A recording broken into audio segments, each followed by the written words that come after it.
I remember growing up, and I think we all remember growing up when we are told that good kids need to share their toys.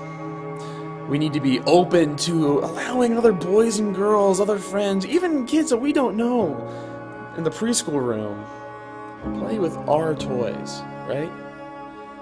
And I remember, for one, this was something that would just appall me. It's like, why in the world should little Freddie have to play with my toy? It's my toy. I love this toy more than anybody else, and I don't want anybody else to play with it because only I know how to operate his mechanical arm. Only I know how to, I remember having this one toy actually. It was an Action Man. It was pretty much the most masculine version of a Barbie doll you could get. And I mean, this guy was awesome. He had a snowboard. He had like this cool, I don't even know what it's called, some kind of like skateboard thing with like an engine on it, and I remember that I valued this toy so much to the point where deep down, I can't really remember any examples by any means, but this is my treasured toy. And the idea of having to let that go in order for another kid to enjoy the benefits of playing with this toy appalled me. It appalled me. But yet we are always told that growing up, we need to share our possessions in that sense, right?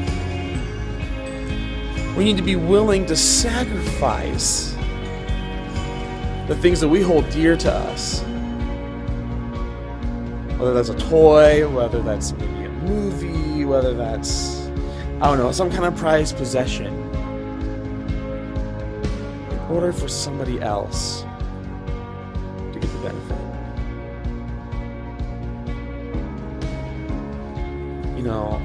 Our human nature and our selfishness often prevents us from doing that.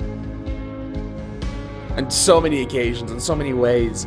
And that's why I think it's so crazy for us to think about anybody ever sacrificing their desires for our benefit.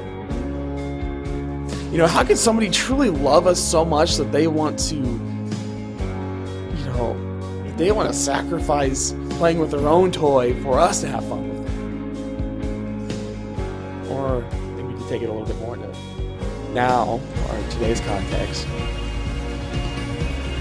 Why would anybody ever be willing to lay down their life for us? To sacrifice their own desires? That seems so far-fetched, so out of this world. Why would anyone see something so good in ourselves that they would actually want us to benefit from their sacrifices that they make? The reality that I think we often forget way too much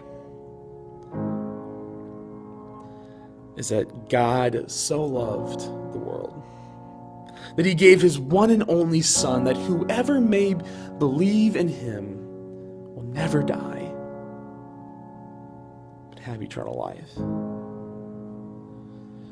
And the beautiful part of this passage is that God gave his Son. He literally allowed his Son to come down here to die just for you and I. For all of us, for all of humanity who's ever lived, who is living, and will live. I think that's something that's so beyond us that we never truly realize how deep that love goes. I just want you to think about how you are able to be somebody completely new, how you are able to completely be refreshed and transformed because God has such a love for you that he sent his one Son so that way you can have life. Jesus died so we can live. Isn't that crazy?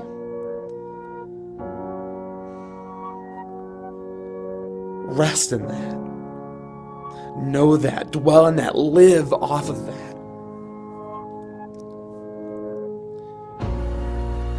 Jesus is our source of life.